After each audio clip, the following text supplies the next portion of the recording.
गोटे नुआ भिडियो समस्त को स्वागत। यही भिडियो आम डिस्कसन करवा child development and pedagogy question जहाँकि आम ओटीईटी 2025 किसी सिलेक्टिव क्वेश्चन रही। तो एबे स्पेशल ओटीईटी अप्लाई आरंभ हो जाइए और किसी दिन पर यार एग्जाम हम।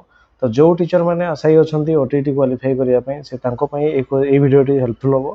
तो किसी क्वेश्चन निहाई और यार आंसर गुड़िक डिस्कसन करने। प्रथम प्रश्न, अणु कौशल शिक्षादान जनक क्या कहुए? Who is the father of micro teaching? Option रही बीके पासी, ना डीडब्ल्यू आलेन, ना डीडी तिवारी, ना प्रेम छाबरा। तो अणु कौशल माइक्रो टीचिंग यार जनक होती किए ना सी होती कि D W Allen. Option B right answer. यापर क्वेश्चन नंबर 2, क्यों मनस्तत्वविद कैशोर मान क्षेत्र में झड़ और मानसिक उत्तेजना शब्दोदय गठन करथिले?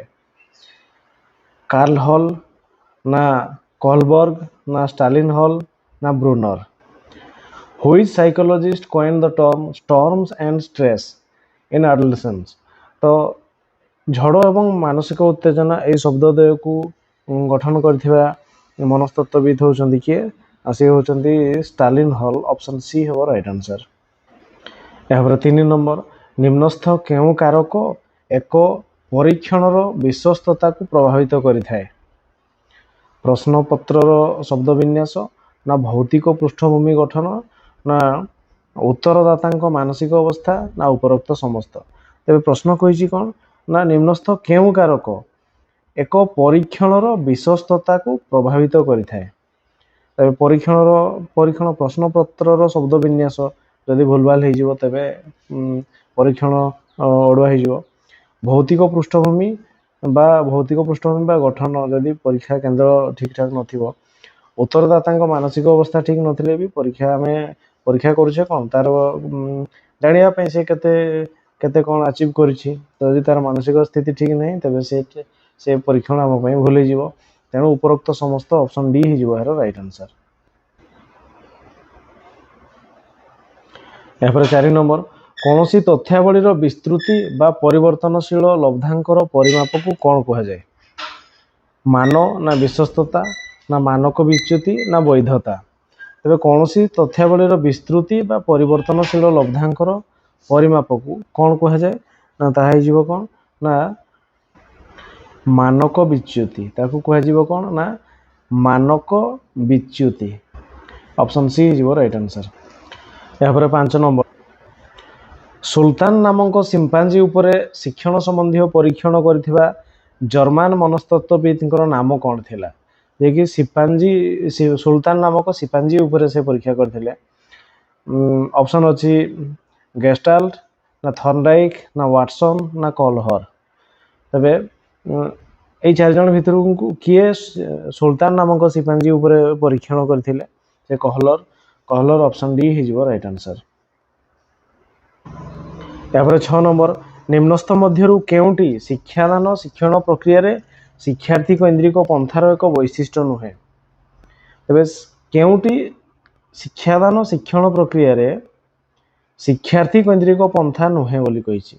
यह आनंददायी और क्रीड़ा सम्मिलित अटे, ना शिक्षार्थी निजे ज्ञान निर्माण करिथाए, ना शिक्षकों सहयोग शिक्षार्थी श्रेणी कक्ष सक्रिय थाए, ना एक पूर्व निर्धारित पंथा अटे? तेरे कौटा नुहे कही? यह आनंददायी और क्रीड़ा सम्मिलित अटे। ठीक अच्छे, शिक्षार्थी निजे ज्ञान निर्माण कर ठीक अच्छे, शिक्षक सहयोग करेंगे ठीक अच्छे। यह पूर्व निर्धारित पंथा नुहे, यह पूर्व निर्धारित पंथा नुहे। तेणु ऑप्शन डी हो राइट आंसर। तब 7 नंबर, 25, 29, पुणी थे 25, 32, 24 और एक्स मध्यमान 27 हेले मध्यमा केते हेबो?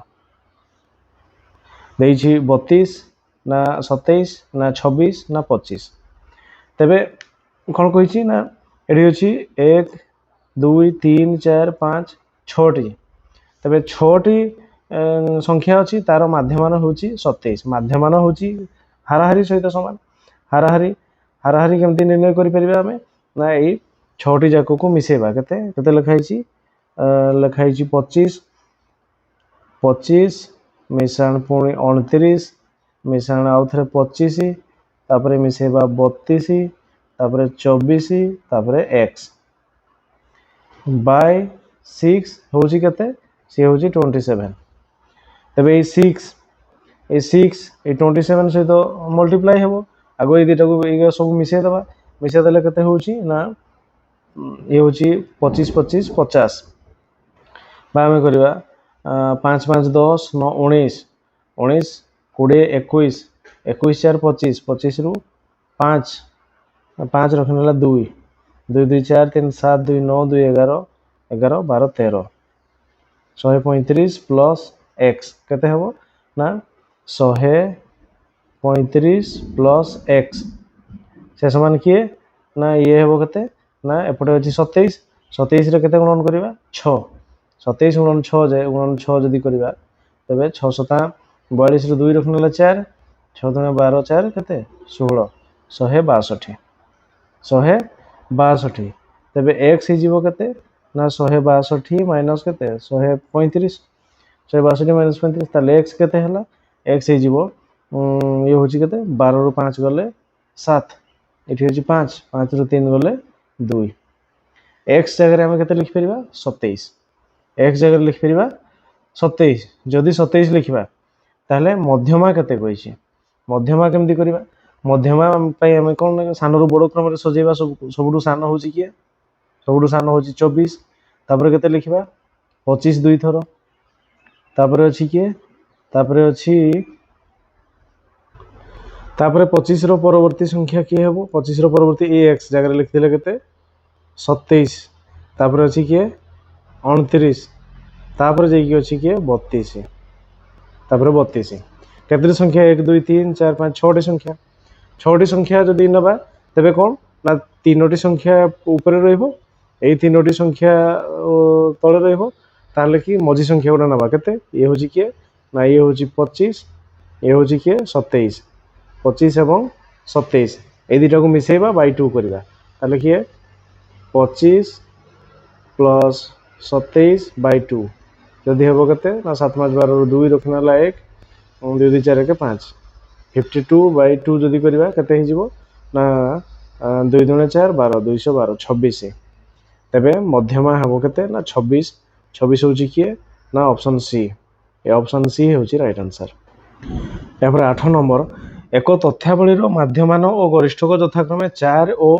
10 हेले मध्यमा केते 1.5 ना 5.3 ना 16 ना 6 हम गोटे सूत्र शिखिबा गोटे माध्यमान देछि कि देछि m देछि 4 आउ गरिष्ठक एमओ देछि केते मोड होछि केते ना 10 ताले मध्यमा मध्यमा मीडियन एमडी केते एमडी केते यार सूत्र गोटे होछि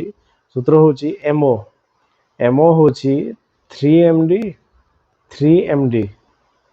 3md माइनस 2m एमओ रो सूत्र होछि 3md माइनस 2m तो एमओ देछि केते एमओ होछि 10 3md md नहीं 3md माइनस 2m होछि केते 4 दुणे 8 4 दुणे 8 3md माइनस 8 एपटे आसिले प्लस 8 हिजिबो 10 और 8 केते हिजिबो ना 18 यदि 3md होछि केते ना 10 और 8 मिसेले 18 ताले तीनटा md होछि 18 गोटे md केते 36 18 ताले md केते हेबो ना md होछि केते ना 6 md होछि के ना मध्यमा होछि 6 तेणु 6 ऑप्शन डी हिजिबो राइट आंसर यापर 9 नंबर कहा मतरे मूल्यबोध होउची मनुष्य व्यक्तित्वर एक बलवत्तर आग्रह तबे कहा मतरे मूल्यबोध वैल्यू वर्ड आसला तार ऑप्शन रे अछि अल्पोर्ट ना प्लोटो ना जॉस बिलिंग ना मैक क्लासी तबे एहर आंसर हे जिवो कोन ना ये होछि अल्पोर्ट ऑप्शन ए हे जिवो राइट आंसर यापर 10 नंबर सृजनशीलतार मूल्यांकन पई किए प्रथमे एक परीक्षण प्रस्तुत करथिले क्रिएटिविटी टेस्ट किए करथिले प्रथमे ना ट्राभरस ना गिलफोर्ड ना टरान्स ना पाइना। तेबे सृजनशीलतार मूल्यांकन ପାଇଁ किए प्रथम एक परीक्षण करथिले क्रिएटिविटी टेस्ट फर्स्ट टाइम ପାଇଁ किए करथिले सी होउचंती टरान्स ऑप्शन सी राइट आंसर। यहाँ पर 11 नंबर बौद्धिक विकासर परिमाप निम्नोक्त केउं परीक्षण द्वारा करा जाई परिबो? रचनात्मक ना वस्तुनिष्ठ ना मौखिक ना उपरोक्त समस्त। तेबे बौद्धिक विकास माने से पिलार चिंतन शक्ति अधिक करया ପାଇଁ कोन ना हमें रचनात्मक जदि से ताले पैराग्राफ किंबा विभिन्न विषय रे लिखि परिबो, वस्तुनिष्ठ क्वेश्चन देले भी से भाविक लिखि परिबो, मौखिक भी से तार कथन शक्ति रे विकास हो तेणु उपरोक्त समस्त ऑप्शन डी हिजिबो राइट आंसर। या फिर 12 नंबर निम्नलिखित मध्यरु केउटी एक अणपरीक्षण पद्धति नुहे? आग्रह परिमापक सूची ना उपयोजन परिमापक सूची ना निर्धारण मापन ना कर्म कुशलता परीक्षण। तबे सेटा रहिछि which of the following is not a non testing technique? Interest inventory ना एडजस्टमेंट इन्वेंटरी ना रेटिंग स्केल ना वर्क स्किल टेस्ट। तबे यार आंसर ही जीवो कोन ना कर्म कुशलता परीक्षण ऑप्शन डी ही जीवो राइट आंसर। एपर 13 नंबर जेतेबेले जने शिक्षक शिक्षार्थी मानक पई शिक्षादान पद्धति शिक्षण कार्य और कौशल स्थिर करती ताकू कौन कह जाए? शिक्षण केन्द्रिक ना शिक्षार्थी केन्द्रिक ना शिक्षक केन्द्रिक ना कौन सी नुह। तो प्रश्न कही जितेबाला जन शिक्षक शिक्षार्थी मानक पई शिक्षादान पद्धति तैयारी करती शिक्षण कार्य आ कौशल स्थिर करती ताकू कौन कह ताकू कह शिक्षक जितेबाला करती सेटा होची शिक्षक केन्द्रिक ऑप्शन सी ही राइट आंसर।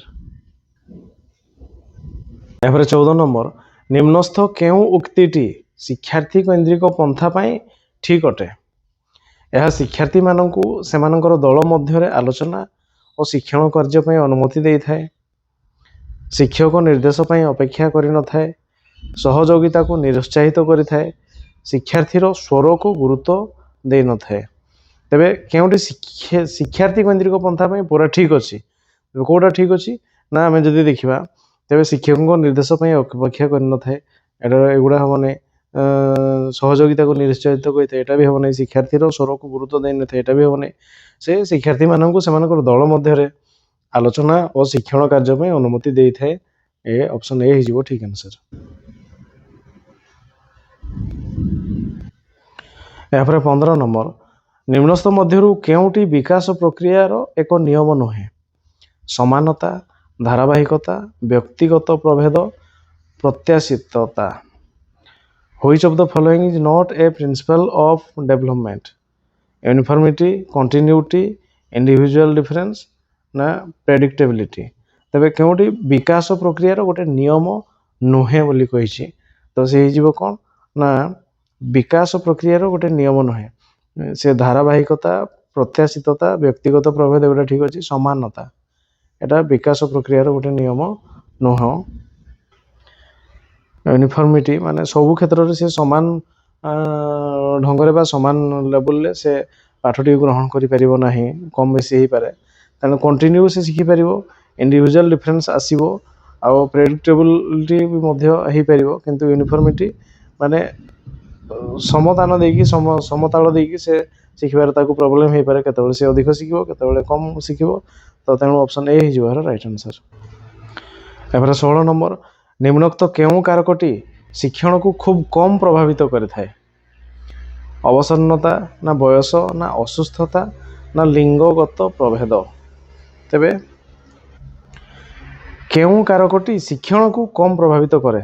अवसन्नता। अवसन्नता जदि तार मन ठीक नहीं ताकू दुर्बल लगुची तेबे अवसन्न अछि माने ठीक चलचंचल नहीं तेबे आम शिक्षण आमर शिक्षण प्रभावित हम। बयस गोटे 5 वर्षिया छुआ को जब आम 10 वर्ष पाठ पढ़ेगा तेबे से भी आमर प्रभावित हम, असुस्थता थिले मध्य हम, किंतु लिंगगत प्रभेद पुओ झील को सामान शिक्षा आम दे परिबा से समान भाव में पाठटी को ग्रहण करें, तेणु एमर किसी प्रभावित हबार नहीं, तेणु ऑप्शन डी हो राइट आंसर। यहाँ 17 नंबर गठनमूलक मूल्यांकन उद्देश्य कौन? कौन परिमापन करा स्थिर करिथाए ना पाठ शेष में सफलतार हार निर्धारण करने को होता है ना शिक्षण अग्रगति निर्धारण करने को हुए ना शिक्षण असुविधा निर्णय करने को। गठनमूलक मूल्यांकन ना what is the purpose of formative evaluation.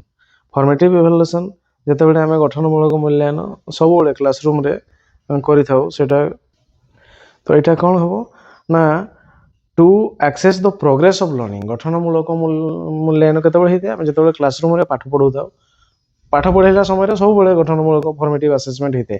गोटे पैराग्राफ पढ़ाला सांगे सांगे असेसमेंट कराहब किसी क्वेश्चन कराहब मौखिक क्वेश्चन किंबा जेकोसी विषय पचर जीव चिंतामूलक प्रश्न तो सही से आम कौन ना छुआटा केते कैच करला केते प्रोग्रेस है ସେଇଟା ହେଉଛି ଗଠନମୂଳକ ମୂଲ୍ୟାୟନ ଫର୍ମେଟିଭ୍ ଆସେସମେଣ୍ଟ। ଆଉ ସमेଟିଭ୍ ଆସେସମେଣ୍ଟ ଅଲଗା ଜିନିଷ। ତେଣୁ to access the progress of learning option C ହେଇଯିବ ରାଇଟ୍ ଆନ୍ସର୍। ବା ଆମେ ଯଦି କହିବା ଶିକ୍ଷଣର ଅଗ୍ରଗତି ନିର୍ଦ୍ଧାରଣ କରିବାକୁ ଆମେ ଗଠନମୂଳକ ମୂଲ୍ୟାୟନ କରିଥାଉ ଅପସନ୍ ସି ହେଇଯିବ ରାଇଟ୍ ଆନ୍ସର୍। ଏହାପରେ 18 ନମ୍ବର ଶିକ୍ଷାର୍ଥୀର ଶିକ୍ଷଣ ଫଳାଫଳକୁ ମାପୁଥିବା ପରୀକ୍ଷଣକୁ କ'ଣ କୁହାଯାଏ? ତେବେ test that measures learning outcome of students is dash. उपलब्धि परीक्षण ना बुद्धि परीक्षण ना अभिक्षमता परीक्षण ना सृजनशीलता परीक्षण।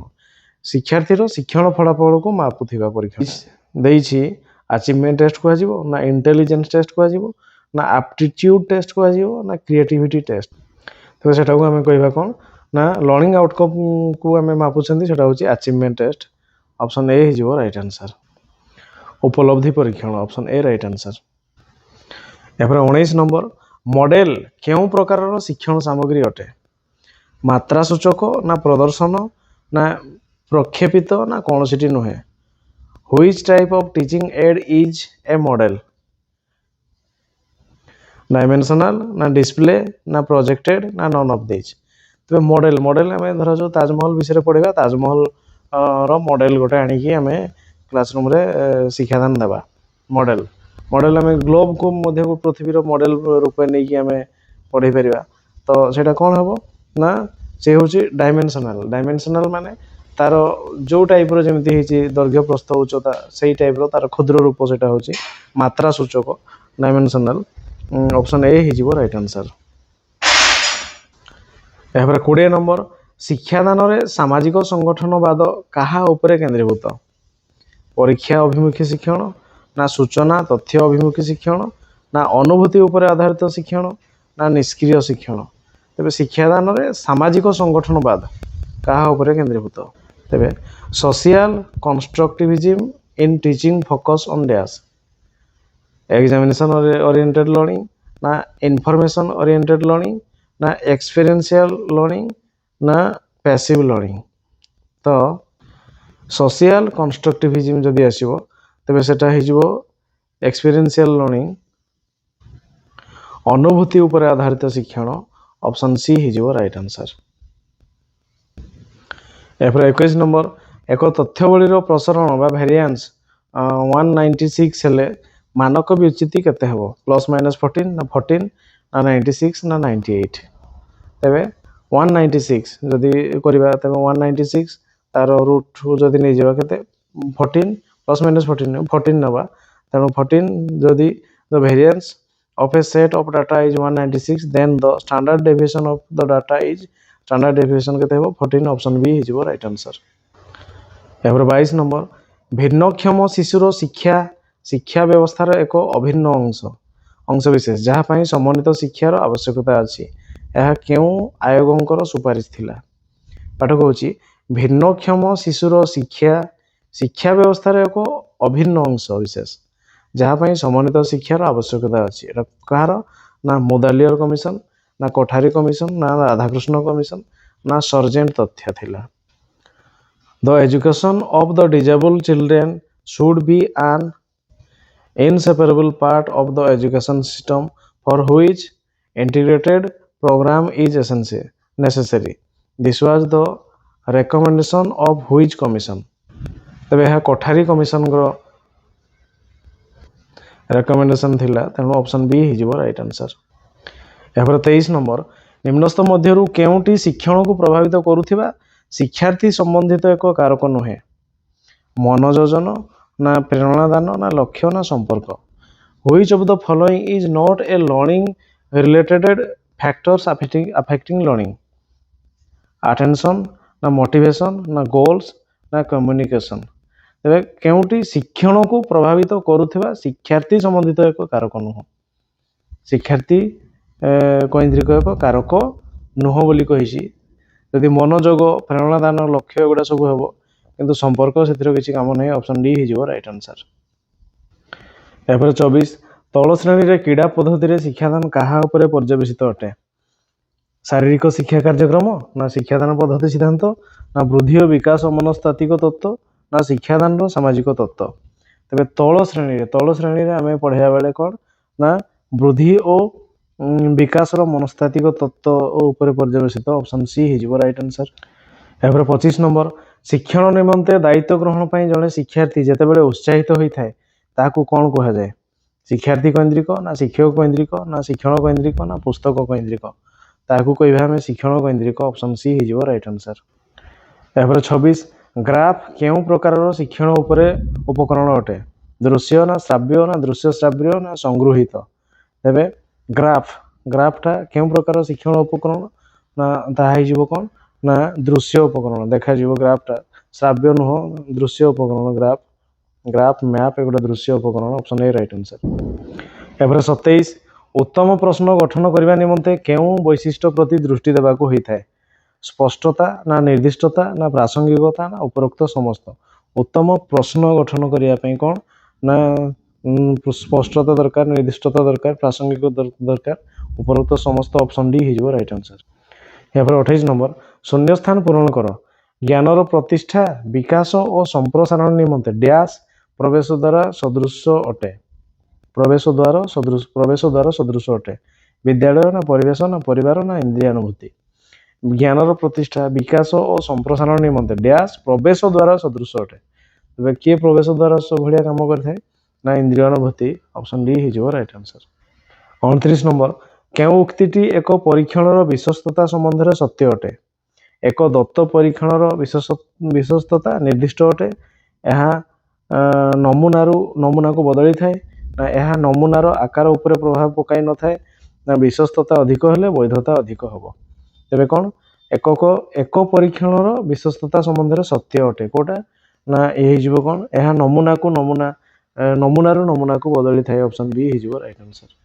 ତାପରେ 30 ନମ୍ବର ସୃଜନାତ୍ମକ ଚିନ୍ତନର କେଉଁ ବୈଶିଷ୍ଟ୍ୟ ତାହାକୁ ଅନ୍ୟାନ୍ୟ ସାଧାରଣ ଚିନ୍ତନ ପ୍ରକ୍ରିୟା ଠାରୁ ଭିନ୍ନ କରିଥାଏ? ଅପସାରଣ ନା ମୌଳିକତା ନା ଅବାଧତା ନା ଉପରୋକ୍ତ ସମସ୍ତ। ତେବେ ସୃଜନାତ୍ମକ ଚିନ୍ତନର କେଉଁ ବୈଶିଷ୍ଟ୍ୟ ତାହାକୁ ଅନ୍ୟାନ୍ୟ ସାଧାରଣ ଚିନ୍ତନ ପ୍ରକ୍ରିୟା ଠାରୁ ଭିନ୍ନ କରିଥାଏ? ସେ ହେଇଯିବ କ'ଣ ନା ଅପସାରଣ, ମୌଳିକତା, ଅବାଧତା ଏଗୁଡ଼ା ସବୁ। ତେଣୁ ଉପରୋକ୍ତ ସମସ୍ତ। ଅପସନ୍ ଡି ହେଇଯିବ ରାଇଟ୍ ଆନ୍ସର୍।